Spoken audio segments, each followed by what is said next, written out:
Gonna be in 3 parts. Where am I? So, after the fall, rebellion, restlessness, and rejection is the whole human race is running around in rebellion, restlessness, and rejection. The whole human race has a wound of rejection now. So everybody, nobody's exempt from this. Some people is worse than others because of what's in their memory. But everybody in here has a stronghold of rejection. Everybody. Because of what happened at the fall. So everybody, everything is being filtered through that rejection. Now some people has it worse than others. I had it real bad because of the trauma and the repetitious things that were put into my soul growing up. But everybody has it to some degree. It's easier to receive rejection than love because of the fall. All the pure desires that God gave us in our soul have been perverted. Page 13 now. James 3:14 through 18. These verses describe what happened to man's wisdom after the fall. But if you have bitter envy and self-seeking in your hearts, do not boast and lie against the truth. It's on page 12. Okay. Just so you know. Well, you're going to turn right after this verse. This wisdom does not descend from above, but is earthly, sensual, and demonic. For where envy and self-seeking exist, confusion and every evil thing are there. But the wisdom that is from above is first pure, then peaceable, gentle, willing to yield, full of mercy, good fruits, without partiality and without hypocrisy. Now the fruit of righteousness is sown in peace by those who make peace. I have things written on here, so let me read these. When the soul is exalted, your wisdom is earthly, sensual, and demonic. Or in areas that your soul is exalted. Because we're human, and we're not going to get rid of them all at once, but in the areas that your soul is exalted, your wisdom will be earthly, sensual, and demonic. Now, in the areas that your soul is not exalted, your wisdom will come from above, and it will be pure, peaceable, gentle, willing to yield, full of mercy and good fruits.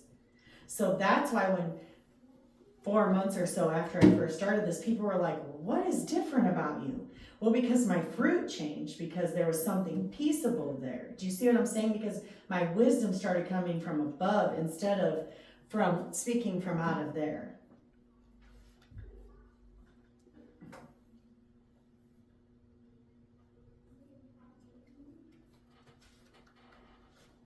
I don't know why I wrote that, but anyways.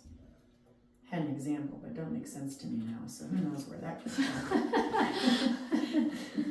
So the next two verses are 2 Corinthians 4:3 and 4:4, which is kind of similar to the one we just read on the other page.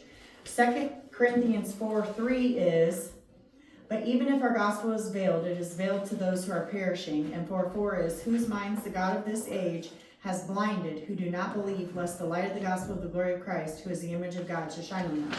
So what these verses are saying is that if, first of all, the word veil is to cover up or hide, covers the mind of the unbeliever so he cannot understand the gospel, or covers that area. So if you're walking around, let's say you're like me and you had an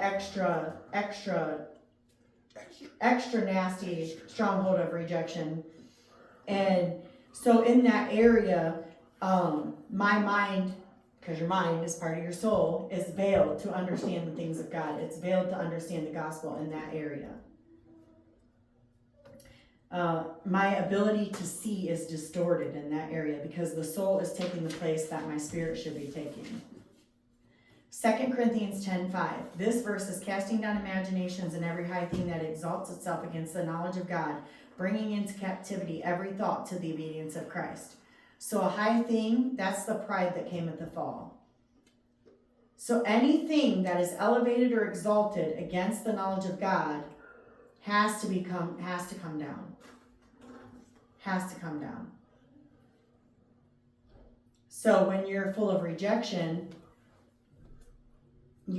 all those thoughts of you not being worthy, or somebody doesn't like you, or all these thoughts that come and go with that situation, those all have to come down. They have to come down, or else you can't receive what God says about you, which is the truth. And those things aren't true, they're just what you believe. I think you're going to flip to page 14. 1 Corinthians 2:10-16. But God has revealed them to us through his Spirit, for the Spirit searches all things, yes, the deep things of God. For what man knows the things of a man except the spirit of the man which is in him? Even so, no one knows the things of God except the Spirit of God. Now we have received not the spirit of the world, but the Spirit who is from God, that we might know the things that have been freely given to us by God. These things which also speak not in words which man's wisdom teaches, but with which the Holy Spirit teaches, comparing spiritual things with spiritual. But the natural man does not receive the things of the Spirit of God, for they are foolishness to him, nor can he know them, because they are spiritually discerned. For he who is spiritual judges all things, yet he himself is rightly judged by no one. For who has known the mind of Christ, who has known the mind of the Lord, that he may instruct him? But we have the mind of Christ. So now, when this is corrected, when your soul is put in its proper place, and when these areas where strongholds are put in their proper place, now truth will not be veiled or hidden to you. You'll be able to see it. That's what all these verses are kind of going along and saying. So in summary, a spiritual man, a pneumatikos, has become a spiritually dead man, ruled by his own exalted, perverted soul, making him a natural man. He is ruled and blinded by pride, defiant arrogance against God, his own knowledge of good and evil, and his own logic. He was ruled by truth and the knowledge of God. That which was meant to be the servant of the Spirit is in complete rebellion against God and in complete control. And then you got a diagram there. Did I type in after the fall on it too? I did. Yep. So now this is what we look like after the fall, when things are not rainbows and unicorns anymore. It's my way of saying it. Remember, God created us to be led and dominated by our spirit, with his Spirit leading and guiding us on all matters of knowledge, logic, and reasoning.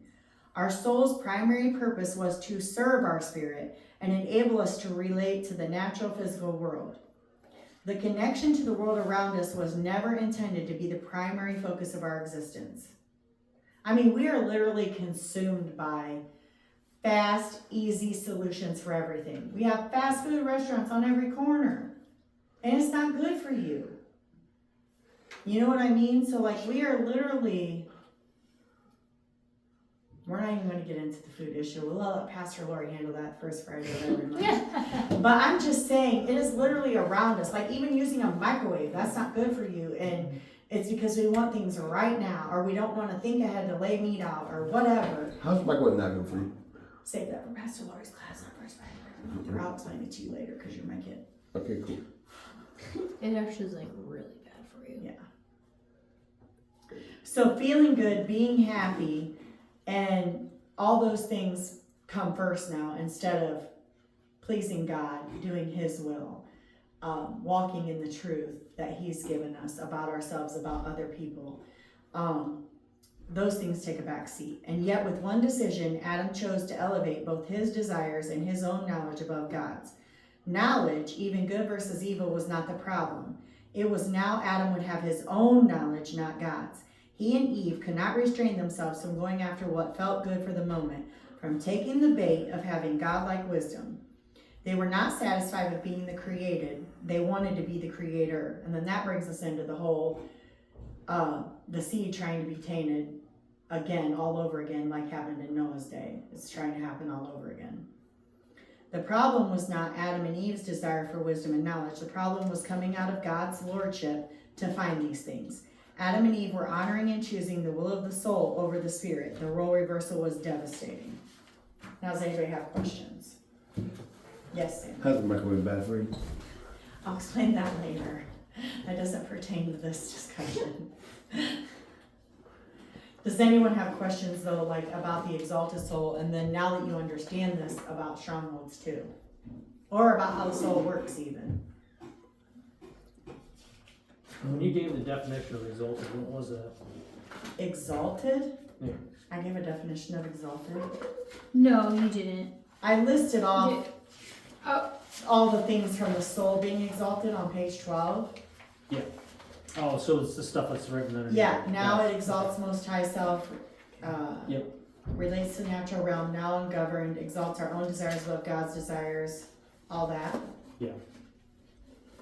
That's where I was like, there's a big blank space there to write stuff down, but I could write Like I bad. said, I throw in extra lines in case you wanna write more, cause I'm thinking about how I filled up all the white spaces of that, so I was trying to give people room to do that, but on lines, cause it would've been nice to have nice lines to write things on, so it wouldn't look like a mess. Is everyone understanding, or do you need further explanation? Cause it's really important we get this down before we go on. Because after this, I think, let me just look.